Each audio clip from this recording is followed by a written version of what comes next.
Hello, everyone. Welcome back to True Crime Case. Today, I've got another tale to tell, and it's from June 25th, 2015. On that particular Saturday, Jessica Nelson, aged 28, was expected to be at her job. But alarm bells rang when she failed to turn up, leading her employer to contact her mother, Missy Nelson. They informed Missy that they had tried reaching out to Jessica but received no response. This worried Missy because her daughter rarely missed work, especially since she loved her job at First National Bank. Concerned, Missy attempted to call Jessica herself, but there was still no answer. So, she decided to take action and drove over to Jessica's house to check on her. Call went unanswered, intensifying her worry about Jessica's safety during her commute to work. Upon arriving at Jessica's home in Detroit, Nebraska, Missy saw her daughter's car parked in the driveway. Jessica shared the house with her 6-year-old son, Dominic D.O.M. Nelson. Knowing that Dominic had stayed with his father, John McDonnell, the previous night, Missy realized Jessica had been alone since June 24th. Despite facing difficulties due to John's infidelity and their subsequent separation, Jessica remained committed to providing DOM with stability and care, always prioritizing his well-being. After parking her car, Missy approached the front door, finding it locked. She used her own key to enter and was greeted by darkness inside. The sound of running water from the bathroom caught her attention. Upon opening the door, she discovered Jessica curled up in the bathtub, with water still flowing. Acting quickly, Missy phoned 911 to report that Jessica seemed to have slipped in the shower, although she wasn't certain how long Jessica had been in that condition. Jessica was found partially submerged in the water, unclothed, gripping a cell phone charging cord. Despite Missy's frantic efforts to aid her daughter, it was evident that Jessica had already passed away beyond any help. Upon their arrival, the police found the circumstances surrounding Jessica's death unclear, with no indication of forced entry and confirmation from Missy that the front door was locked upon her arrival, leaving them puzzled. However, the discovery of a significant amount of blood on the living room couch and Jessica's clothing submerged in the bathtub raised suspicions. Despite minimal signs of trauma on Jessica's body, except for a minor bruise on her neck, law enforcement remained uncertain about the incident's nature.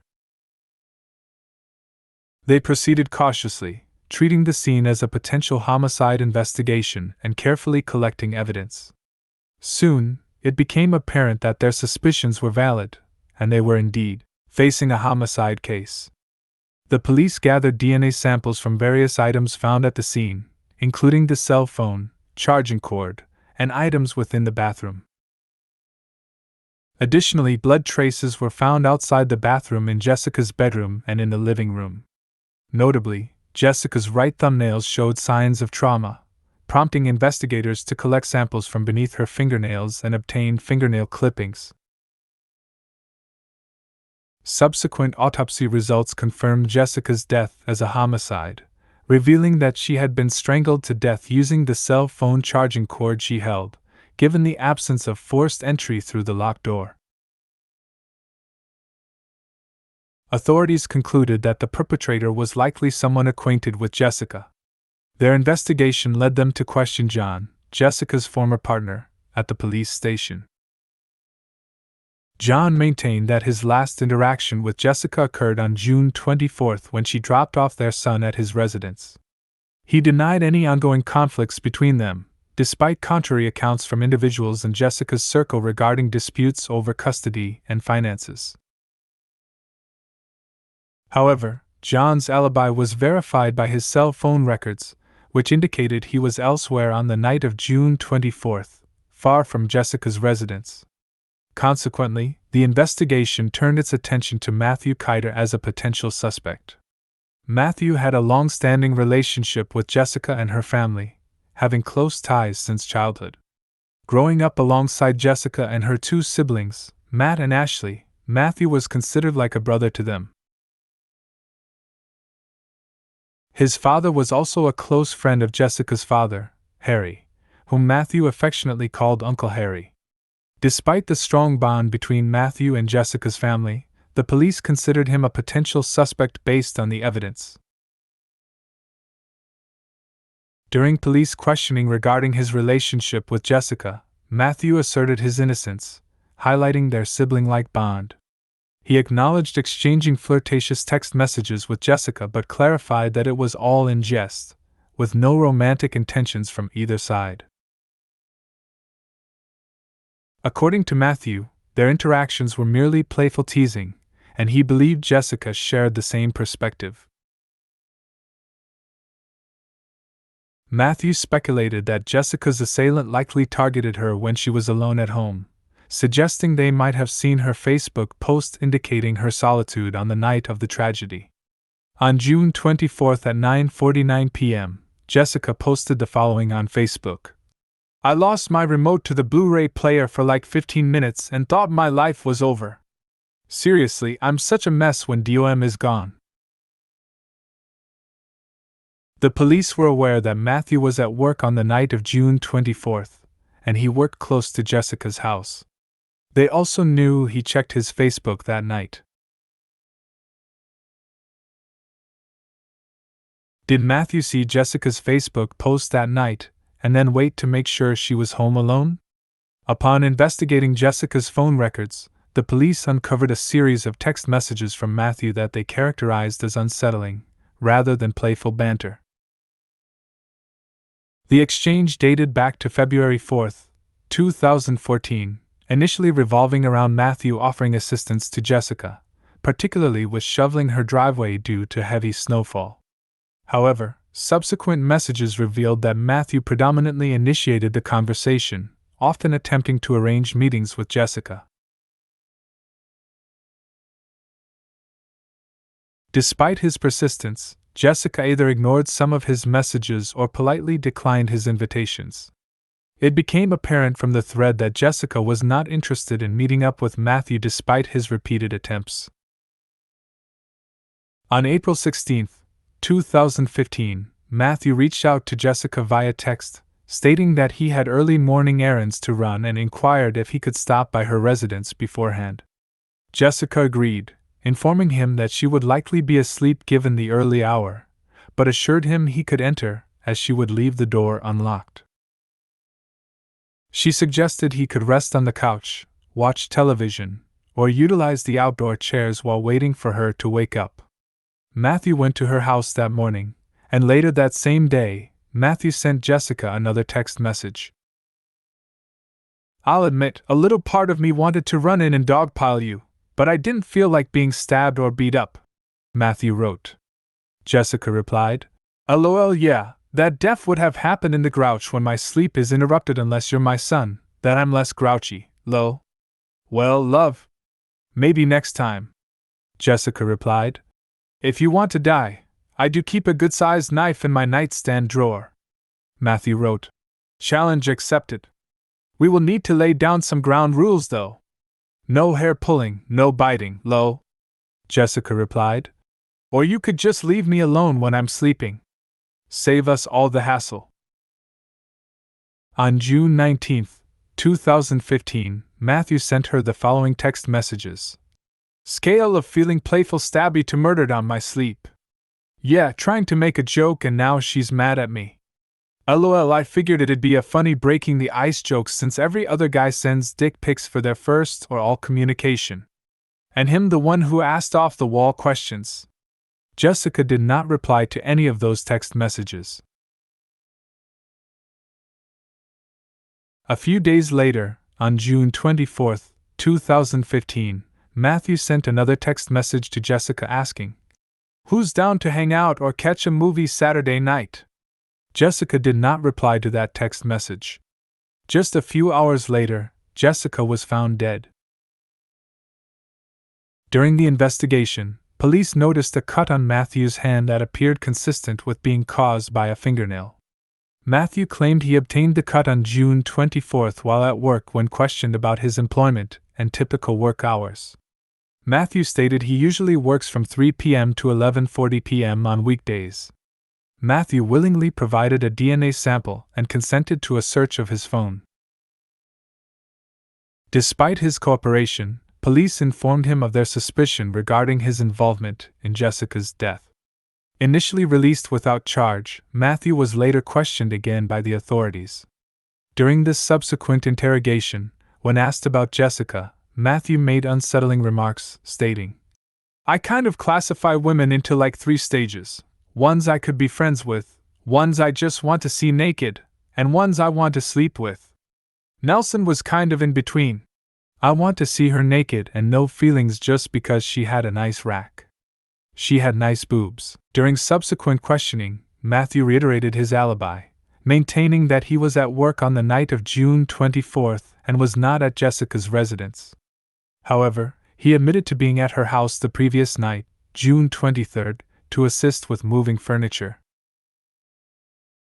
Matthew disclosed to the police that he perspired heavily on Jessica's couch and mattress and warned them they might find his blood there due to his tendency to bleed easily from picking scabs or accidental cuts. Despite his assertions of innocence, police connected Matthew to the crime through DNA evidence collected from Jessica's home. Analysis revealed 2 distinct DNA profiles on the cell phone charging cord recovered from the scene, with one matching Jessica's DNA and the other identified as Matthew's. The DNA swabs from beneath Jessica's fingernails on her left hand and under her right thumbnail also matched Matthew's profile. Subsequently, Matthew was arrested and charged with first-degree murder. He pleaded not guilty to the charges brought against him. The prosecution presented a compelling case, alleging that Matthew visited Jessica's residence on the night of June 24th following the completion of his work shift, where he sexually assaulted and strangled her. Evidence presented in court indicated that Jessica was discovered in the bathtub, holding onto a cell phone charging cord, which was identified as the murder weapon. The prosecution emphasized the significance of DNA evidence found under Jessica's fingernails and on the cell phone cord, linking Matthew to the crime scene.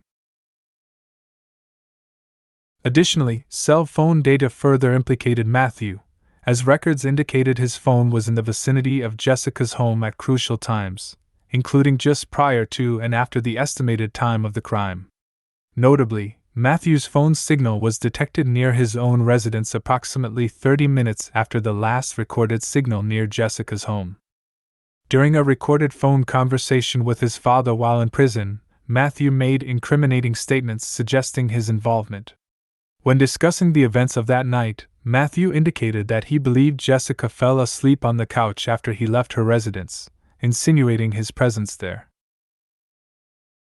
This admission contradicted his earlier claims of not being at Jessica's house. During the recorded call with his father, Matthew admitted to being at Jessica's house on the night of her death, June 24th, for approximately 20 minutes, contradicting his earlier denials of involvement. The prosecution presented extensive evidence detailing Jessica's injuries. The autopsy report revealed bruising, abrasions, and hemorrhaging in her neck consistent with strangulation by the cell phone charging cord, with the ligature mark on her neck further supporting this conclusion, establishing strangulation as the cause of death.